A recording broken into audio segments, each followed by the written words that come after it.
BJP आज विभाजन विभीषिका दिवस मना रही है। वहीं राहुल गांधी द्वारा बिहार के मृतक वोटरों के साथ चाय पीने के मामले ने तूल पकड़ लिया है और इस मामले में बीजेपी ने सवाल पूछ लिया है। इस मामले को लेकर तरुण चुग से बात की है हमारे असिस्टेंट एडिटर ललित नारायण कांडपाल ने। कांग्रेस नेता विपक्ष राहुल गांधी ने कल बिहार के उन वोटरों के साथ चाय पी है जिनको कि चुनाव आयोग के द्वारा जारी ड्राफ्ट में मृतक दिखा दिए गए हैं। राहुल गांधी ने ट्वीट करके बताया भी कि इस बार वैसे तो जीवन में कई अनुभव होते हैं, लेकिन इस बार अनुभव ऐसा हुआ है कि मृतकों की चाय के साथ चाय पीने का मौका मिला। इस पूरे मसले पर बात करने के लिए हमारे साथ मौजूद हैं भारतीय जनता पार्टी के वरिष्ठ नेता व महासचिव तरुण चुग जी।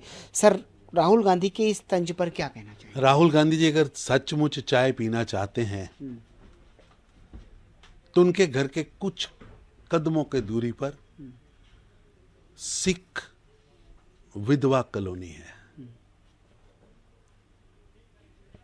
ये विधवाएं वो हैं जिनको 1984 में कांग्रेस के नेताओं के इशारे पर, गांधी परिवार के इशारे पर दिन दिहाड़े मार दिया गया था, जिंदा जला दिया गया था।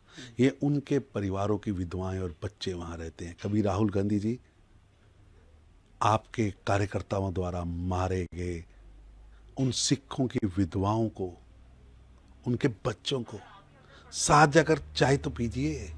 अगर सचमुच चाय पीना चाहते हैं तो बवाल गैस त्रासदी में भोपाल में मारे गए हजारों मासूमों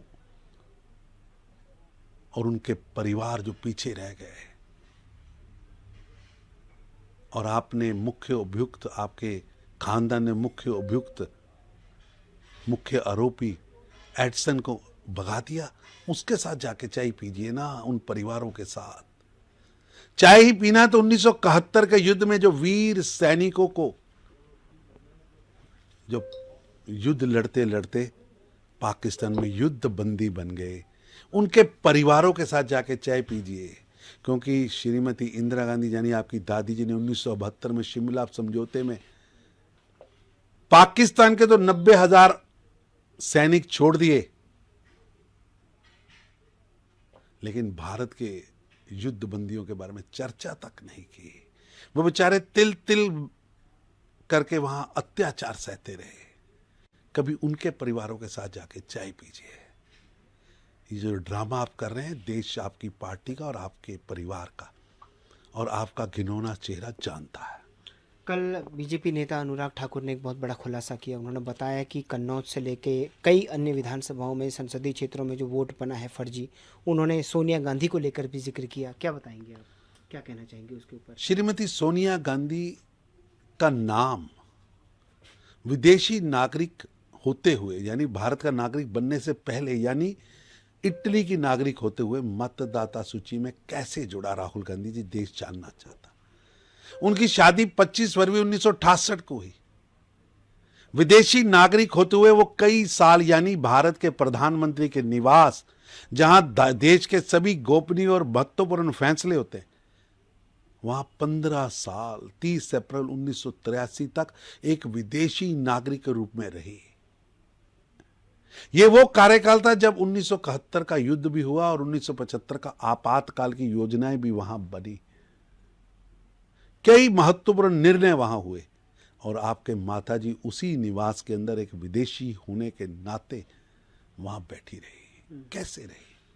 प्रधानमंत्री निवास में बिना नागरिकता लिए, विदेशी होकर, इटली का नागरिक होते हुए फर्जी वोट बनाना देश का सबसे बड़ा घोटाला और देश के साथ धोखा था। राहुल गांधी जी इस पर स्पष्टीकरण दें। आखिरी में, बिहार में एसआईआर चल रहा है। कल सुप्रीम कोर्ट ने भी फिर से कह दिया कि जो प्रक्रिया है वो पूरी तरह से वोटर फ्रेंडली है। वहीं दूसरी तरफ जो है, आज चुनाव आयोग ने एक पत्र जारी किया है और बताया है कि 14 दिन हो गए, अभी तक किसी ने एक ऑब्जेक्शन नहीं। 14 दिन हो गए, एक भी ऑब्जेक्शन अभी तक नहीं आया है। ये बताता है कि राहुल गांधी सहित इंडी गठबंधन के नेता केवल भ्रम व झूठ की सियासत कर रहे हैं और देश के सर्वोच्च न्यायालय ने एसआईआर की प्रक्रिया को मतदाता हितैषी प्रक्रिया बताकर राहुल गांधी सहित इंडी गठबंधन के झूठ भय की सियासत को के महल को, ताश के महल को धराशायी कर दिया। राहुल गांधी झूठ का तिलिस्म गढ़कर आर्टिफिशियल फेयर खड़ा कर 22वीं बार लॉन्चिंग की योजना बना रहे थे, वो भी टाइम फिस हो गई। सर्वोच्च न्यायालय के फैसले से दूध का दूध और पानी का पानी हो गया। राहुल गांधी बिना तथ्य बिना प्रमाण जो झूठ का तिलिस्म गढ़ रहे थे वो टूट गया है, जनता के सामने सच आ चुका है। हमसे बात करने के लिए बहुत बहुत शुक्रिया। कैमरा पर्सन मुकेश के साथ ललित नारायण कांडपाल, टोटल न्यूज़, दिल्ली।